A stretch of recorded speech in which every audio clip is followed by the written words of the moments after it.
foolish mortals. Hello there. Are you insane? Get out of here! Remain seated with your seatbelt fastened. Right, off you go. Welcome to Average Joe Orlando. Hello, theme park goers. Remember when we used to have some of the great rides that we don't have anymore? Let's talk about them today. I was thinking about this and I was like, ooh, I can make a whole podcast about just some of the theme park offerings that I miss the most. So, time for another not so average list. I'm not going to rank them because they all deserve something. I always wish they could bring them back in one way or another. Some things they easily could. You always think like some of the 3D shows, I'm sure you could swap out pretty easily just to bring back. Even at Universal, I always thought, I'm like, couldn't they just like change one of the theaters at The Simpsons back to the Future or the whole thing? But there's always things that you're like, we could probably bring this back, right? In some way or form, maybe even a VR simulation. But these are just some of the things we miss the most. And I think I'm going to start with parades and nighttime shows, going into rides at Disney and then also shows at Disney, and then followed by some Universal to round things out.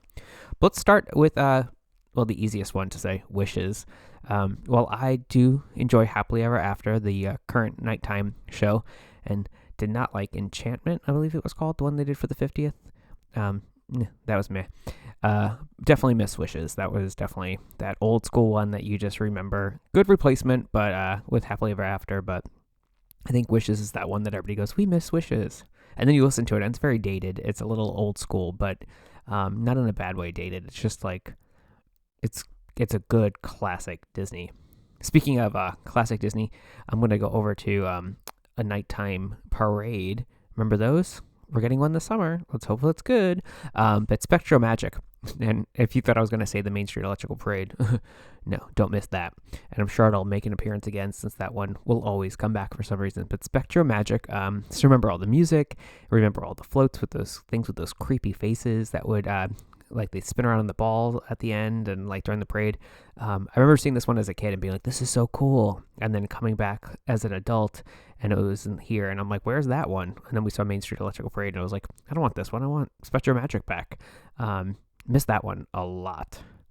Another parade that I miss a lot that's probably from 2010, I want to say, is Block Party Bash.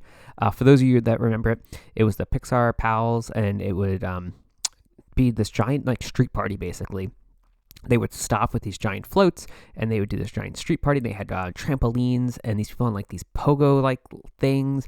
Then they had scooters going up and down the street. This was over at Hollywood Studios. And then it closed. Oh, sorry. It would end after they would finish the whole thing, it would shoot like these different colored balls in the air. And I remember I had a bunch of them and I have no idea what happened to them. It's driving me nuts. I'm like, did I throw that out on a move? Why would I do that? But they would have the balls that would go and they would just shoot up in the air and they would come down and usually hit everybody in the face, and it was kind of funny. But it was one of those things that then you try to get all like the different balls at the end, all the different colors. They closed it and then they opened it with the Pixar Pals Countdown to Fun Parade, which is probably the most disappointing parade you could see because it was basically just a budget cut version of Block Party Bash. So miss Block Party Bash. I miss actually when all the parks had parades. Remember that when you would have a parade at Hollywood and at Animal Kingdom and at Magic Kingdom? Now it's just the 3 o'clock parade, which is now at 2. At least I believe it is. Speaking of other parks with parades, Jammin' Jungle Parade, or for the Christmas time, Jingle Jungle Parade over at Animal Kingdom. Even though this one was kind of like a smaller parade, it was just fun. It was like old school Animal Kingdom before Avatar, when they had those benches that were the recycled materials that looked like alligators and stuff. Remember those? Animal Kingdom just had a different vibe when it first opened. Go on Hulu and you can watch that episode of Sabrina. Not a great episode, but it was like opening for Animal Kingdom to see how it like used to look, even though it's a weird episode. It's Sabrina. But if you remember that show, they filmed a whole episode over at Animal Kingdom to see like what old school Animal Kingdom looked like. And I remember Jammin' Jungle Parade, even though that was an opening day parade. The opening day parade was March of the Animals. I know that, but Jammin' Jungle Parade, definitely something I miss. Just miss having a parade in that park. And last, for the parades and nighttime shows, this one's definitely going to be the controversial, so I love this one at the end. Epcot Forever.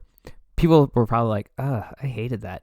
Sorry, I loved it. It was old school Epcot in a nutshell. It was a montage of all the old Epcot music. I know I went with 2 of my friends one time, and one of them is a diehard Disney fan, and she cried.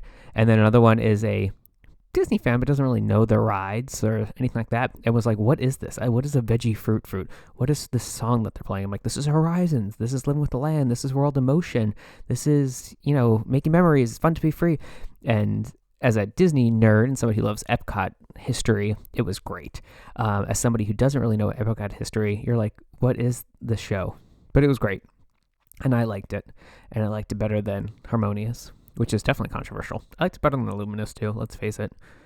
Nothing will ever beat, obviously, though, Illumination's Reflections of Earth. So that one's not controversial at all. That's probably my number one thing that I miss the most, because that is just the most epic music you could listen to and thing that you could see and end the night with. And you still think about it and go, wow, that really ended the night at Epcot. And yeah, that would be Epcot forever for me. Oh, get it? Epcot. Anyway, let's go into rides and shows. Starting with a pretty great ride, the Great Movie Ride. This one did not need to die. Let's talk about that. Kind of like when you watch a show like Game of Thrones, where like they didn't need to die. They died for nothing. Great Movie Ride. There's plenty of room at Hollywood Studios to put in Mickey and Minnie's Runaway Railway. Tough one to say. You could have put this anywhere. I think that could have lives on at any spot in the park. Keep Great Movie Ride though, and then they could have just updated some Great Movie Ride a little bit, especially at the end scene with the movie clips. You could just update the movie clips. But Great Movie Ride to me was a classic. A great example too is if you look over at Disneyland, they did not demolish anything, and they built Mickey's Runaway Railway. Yet they are a small landlocked park. So I digress. I'm sure it was just the cheaper way to do it. Just gut a building and redo it for this. But yeah, the Great Movie Ride. Miss it. Wish it could come back in some way, shape, or form. The thing was, apparently the Muppets were supposed to have a version called the Great Muppet Movie Ride, and that would be fascinating to see. But I don't think they're investing too much with the Muppets, unfortunately. The next attraction closed the exact same day. Oh, I feel like this is like a trivia question. What ride closed the same day as the Great Movie Ride? Answer: Ellen's Energy Adventure, featuring Alex Trebek and Stupid Judy, Jamie Lee Curtis, and Bill Nye the Science Guy, and Einstein. But Ellen's Energy Adventure, I know people are going to be like, you missed that ride? Yeah, I missed that ride. It was a cool, old school Epcot attraction style ride where you get in these giant cars and it's on a giant turntable and it moves slowly through different rooms. It was the perfect escape if you just wanted to sit down in the air conditioning. 9 times out of 10 you will sit down in a car and you'll have nobody around you, so you could just sit on your phone if you want and relax in the air conditioning. And it was just this classic old school style attraction for Epcot that they made a little more modern. Super dated, like felt very old, and I could see why it's not around anymore. But I do wish there was a way to save it and kind of update it to a completely different energy-based ride or dinosaur-based ride. Next one, we'll stay over at Epcot, and Maelstrom. Another one, did not need to die. Maelstrom could have lived, and Frozen could have lived elsewhere, anywhere else, because it fits over at any park, except for World Showcase. Doesn't really fit there. I don't like having characters in World Showcase, but I guess I'm just a Disney purist at heart. Maelstrom was that great ride where you kind of didn't really know. You're like, what is happening? And you're like, oh, there's trolls. And then you kind of end and they're like pumping oil, and that's kind of the ride. Then there's a movie, but you don't really going to go see it. You're just going to walk through the theater.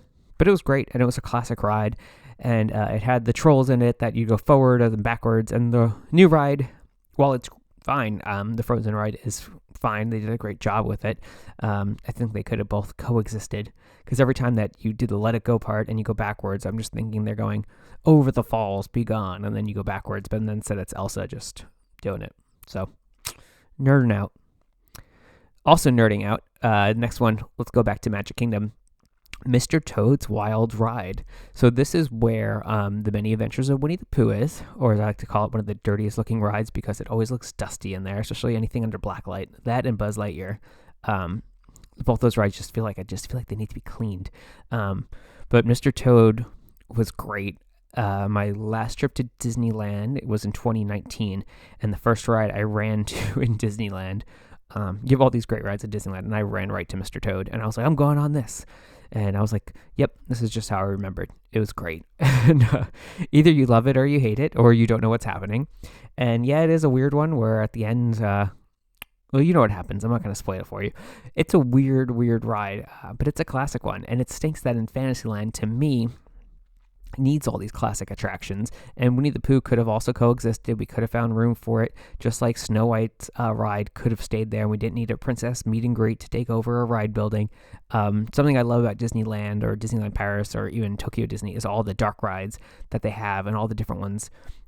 To me, that's what Fantasyland and Magic Kingdom is really missing. More dark rides, because there's really Peter Pan, which you really can't get on, and Winnie the Pooh, and that's really it. I love how you go out to California, you can go on Peter Pan, you can go on, Winnie the Pooh's in a different part of the park, but Snow White and Pinocchio, it has all of them over there, all the dark rides, and Mr. Toad.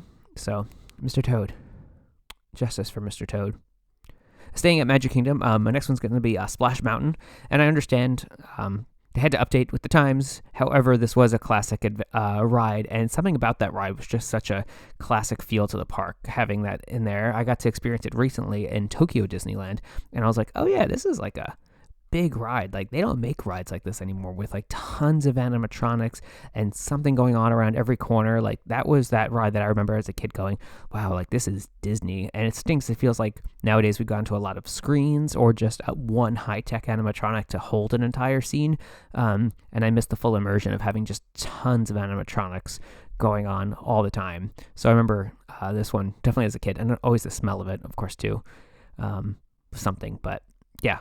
I just always remember this one as a kid and be like, oh, this was cool. Let's go over to some shows for a little bit. And this one's a weird one, and probably most people don't remember it, but over at Epcot, speaking about Epcot forever, Food Rocks, that's over where Soarin' is now. And I remembered this as a kid and coming back as an adult.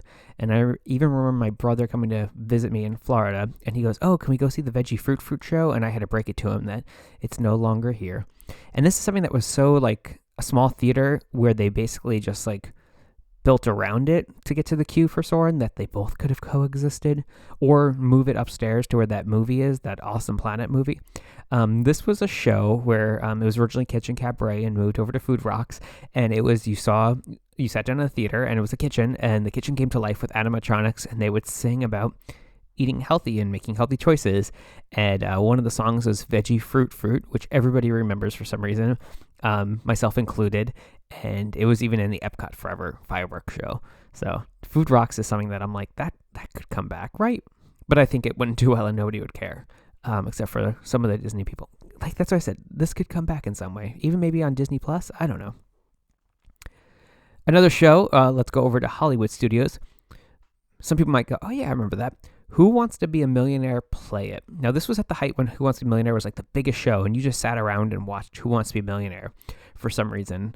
And you're like, wow, now you look at it and you're like, this is kind of boring. But Who Wants to Be a Millionaire that was on the soundstage where the new track is for Toy Story Mania. So if you've been to Toy Story Mania and they have that third track that you might know of, this is where it's at. That was back when the whole area was kind of with the backlot tour over there. So right next to the backlot tour, it was on an old soundstage, and they recreated the full Who Wants to Be a Millionaire set. And they would play, and to get into the seat, I remember it was like how they do like the fastest finger thing, and whoever answered it correctly in the fastest time got to sit in the hot seat. And they would do the things like ask the audience. I think it was like phone a complete stranger, and they would have somebody in the park. It was very cool. It was very interactive. Every show was completely different. If you won the $1 million prize, you actually won a Disney cruise, which now thinking about it, that's almost $1 million nowadays. But that's a crazy prize to give away. And they did give away them. They give away lanyards with pins. They give away hats. You always, each show was different, and it was fun because they treated it just like the real show. They pretended to this whole thing with like Regis. I remember they even had such a small detail, and how I remember it is that they had a video that played beforehand with like Regis couldn't go on, so he had somebody else, and one of the PAs like grabbed a plant, passed it, and then you saw somebody walk across the stage with that same plant to kind of give that idea that, oh yeah, they are back there. Like those small details. Just what made Disney shows so good is that, oh, Regis is back there, clearly, when he wasn't. That was a show that you kind of just love, that interactive game show element too. Now they have other game shows on ABC. I know they have a ton. They Press Your Luck and such. So it would be fun to see if they could bring a game show back. It's kind of funny to think that they did bring American Idol before they even owned it. over to Hollywood Studios, and then it closed, and then ABC basically took over American Idol, and now it's on TV again, and that show isn't open. So it seems like they're always a little behind, or not really getting their timing right. But it would be cool to see another kind of one of these interactive shows at Hollywood Studios. Speaking of interactive shows at Hollywood Studios, the next one would be Superstar Television, which used to be in the theater where Frozen Sing-Along is now. Before that, it was American Idol. Before that, it was Disney's Dug Live, if anybody remembers that. And then Superstar Television was the opening attraction. I remember going here as a kid, so I don't remember much. But it was one of those cool things before, like, obviously you could just do things on your phone and put yourself in scenes. It was, they had sets like the I Love Lucy set, or Golden Girls, or Gilligan's Island, or Home Improvement. And they would pick people out of the audience who wanted to be in the show, and you'd get to stand in front of a green screen, and they would like edit you in these actual scenes. So you were filming a scene next to Tim Allen in Home Improvement. They had the chocolate scene from I Love Lucy, and like you were next to Lucy, and you were playing Ethel, trying to get all the chocolate off the conveyor belt. And they would edit everybody in and really make it super interactive. And they had all like a big cast of people working on it. I miss that element from that park and from Universal, where they would have the employees really kind of be part of the show and part of the atmosphere and really get you hyped and going. You don't really get that anymore. Now it's basically you go to a show and it's either a movie, it's one or two people. The Frozen show isn't really it's not interactive. Nobody comes up on the stage. At least you better not. But I miss that kind of aspect of the old Hollywood Studios or the old Universal Studios, where they kind of got you into the show and got you to be part of the action, and you got to go up and be part of it, and you could watch your family be on the show. I feel like something like that probably, this actually might work nowadays, but the hard part is, what show do you do? It's ABC, The Bachelor. So I don't know how that would work, but those kind of interactive shows and Superstar Television was something that still, how many years later, stands out in my mind. Staying at Hollywood Studios, I miss the Streets of America. I know we get a little blurb of it next to Baseline Cafe, but the old Streets of America, and definitely the Osborne family spectacle of dancing lights, was something I really miss. I know the Streets of America were technically built as a backlot area to film on, where the backlot tour would go through. I was told that even the backlot tour would go through that area when it would open, and they would have actors come out of the different houses and to promote different movies. So they even had a nun choir come out in one of the part of the streets and sing on the backlot tour as part of it. So it was like kind of like this giant area that was kind of underused, and then they ended up cutting it back and just made it into park space to walk around and see it. And then it kind of really didn't do anything until Christmas time, when it was the Osborne lights. So for space-wise, it became what it is today, Star Wars Galaxy's Edge. But I miss the Streets of America, and I miss that we don't have that big area to walk around in and have the big area with the Christmas lights dancing. I even miss the backlot tour. Not the last version of it, but the early version. I did read online that if you do Google Map overlay the old park with like the current park, that if you go to Ronto's Roasters, you're at the Golden Girl house. So that's pretty cool. I don't really have an interest in Star Wars, but I'll go to Ronto's Roasters to pretend that I'm at the Golden Girls house and order a cheesecake instead of a Ronto wrap. I'm off topic. Let's go into another show, Flights of Wonder. Now, this show, you're probably like, Joe, that's still around. It kind of. I think it's Feathered Friends in Flight now. It went through numerous revisions where they tried to include the up characters, and then they tried to like include more of like an actor, and it kept changing. The original show was perfect. And if you saw the show, which a lot of people didn't, because if you're at Animal Kingdom, you're probably going to see one show, and you're probably going to see Festival of Lion King. And if you're not, you're probably going to see Finding Nemo. And if you're not, then I guess you're seeing a bird show. And Flights of Wonder was a lot of one that people overlooked, but it was funny. And if you didn't get to see it, it would start with this character called Guano Joe, and it was this actor that would lose his tour group, and he would wind up on stage, and they would teach him all about birds. And it had all these funny jokes. I remember he was like carrion, meaning things that birds eat, but carry on. It was just like quick humor. It was fun. It was different. And it was definitely something I miss, because it was definitely more of a charming show than it is. And then last for the Disney list, I miss Disney Quest. Great place to go when it rains. very 90s, but really fun. I remember the Jungle Cruise that you would go on the boat and it would like move up and down. I remember the designing your own roller coaster, Cyberspace Mountain, the Buzz Lightyear ride. I really wish that this was something that we could have kept and updated, but instead I know they demolished the whole building, built a brand new building, put an NBA experience in, and then that closed in less than a year, and now it's an empty building again. So come on, Disney Quest 2.0, let's do it. And something I'm going to be missing soon, Dinosaur. I don't know if I want to talk about it, but we still got all of 2025 to enjoy it. But Dinosaur, that will be on this list one day. Let's hop over quickly to Universal Studios for that list. The first thing I would say would be Dueling Dragons. Now, Dueling Dragons was that dueling roller coaster where Hagrid Creatures Motorbike Adventure sits today. Magical Creatures Motorbike. The Hagrid ride sits today. And this was a classic Universal attraction with the dueling roller coaster. They don't really make those roller coasters anymore that go underneath the car. And this was a good one because you can go back and forth and ride it as much as you want. Never that busy, but a classic roller coaster that reminds me of the old school roller coasters that, like I said, you don't really see as much. My next one would be Twister Ride It Out. Now, Twister Ride It Out was kind of a show, kind of an attraction, but definitely built up the anticipation. It was always the fun one to quote and always make fun of how Bill Paxton and Helen Hunt were on separate screens, and the rumor was they didn't like each other anymore, so they had to be filmed separately. But it was one of those fun shows where like you didn't really know what was happening, and then at the end the cow would go flying across the screen, and it was like a live demonstration. So the fact that we lost it for Jimmy Fallon is a tragedy in itself. And the fact that there is a new Twisters movie that came out, this ride would still be relevant today. And as I mentioned in the beginning, Back to the Future, still really miss this one. I actually came across a channel the other day on YouTube where it just kind of kept playing the video, and I was like, this could come back. It would probably need a little bit more updating. But overall, it was shot with like this mini model, so it looks pretty good. But if there's a way to crisp it up and bring it back, I feel like a Back to the Future ride would be fine. Bring back Back to the Future. Let's go to Hill Valley. Let's get rid of Springfield. Nobody really cares. Let Disney have Simpsons if they really want it. But the Back to the Future ride is definitely something I miss over there and feel like is an easy one to bring back. And then I'm also going to say for Universal, Wet and Wild. This sounds really weird. That was the water park that was across the street where currently Surfside is, their hotel. And apparently at the pool bars, they have all the drinks that are based off the ride. And I remember there was an H2O, Disco H2O was my favorite one there. And it was this Family 2 ride, and it went inside one of those like big like toilet bowl things where you'd spin around. And there was a disco ball, and it'd always be like pumping music. So it was like this fun theme ride.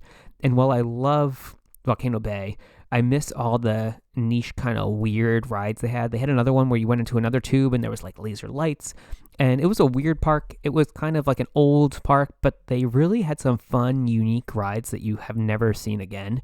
And Wet and Wild was pretty great. And I'm putting it on the Universal list because Universal owned it and then demolished it.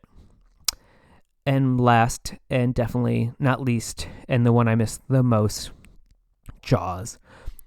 Jaws was the greatest ride ever, and I will stand by it. That justice for Jaws.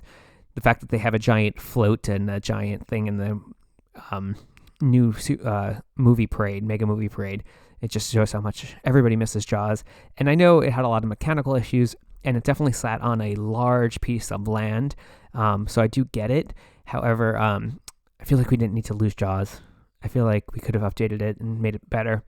I have to say, and I believe I spoke about this on the channel before, I thought Jaws was gone forever, never going to ride the ride again. And then I found out it actually still lives at Universal Japan, and I got to go last year. And it made sure, I planned my trip literally making sure that it wasn't closed for refurbishment and it was going to be open. And as soon as I got to the park, I ran to the ride and only waited about 45 minutes, which for Japan is actually very short, and cried my eyes out the entire time. And then rode it 3 more times that trip. And then even ate at the Jaws restaurant next door. Jaws is the best. Jaws will always be the best. And Jaws is the ride I miss the most. Well, hopefully I listed something that you might miss. Or maybe you don't miss anything and you like all the new stuff, which is great. There's a lot of great new stuff. And like I said, I wish they could all live together. But the parks are going to keep changing and keep evolving. And unfortunately, this list might keep growing. But anyway, with that, I will see you at the parks. Thanks for taking a ride with Average Joe Orlando. You made it! I knew you would. Is everyone okay? Hope you still want to open an account. Say cheese. See you later. Thanks, everybody. You were brilliant. At this time, gather up your personal belongings and take your small grubs by their grubby little hands as you exit. Thank you.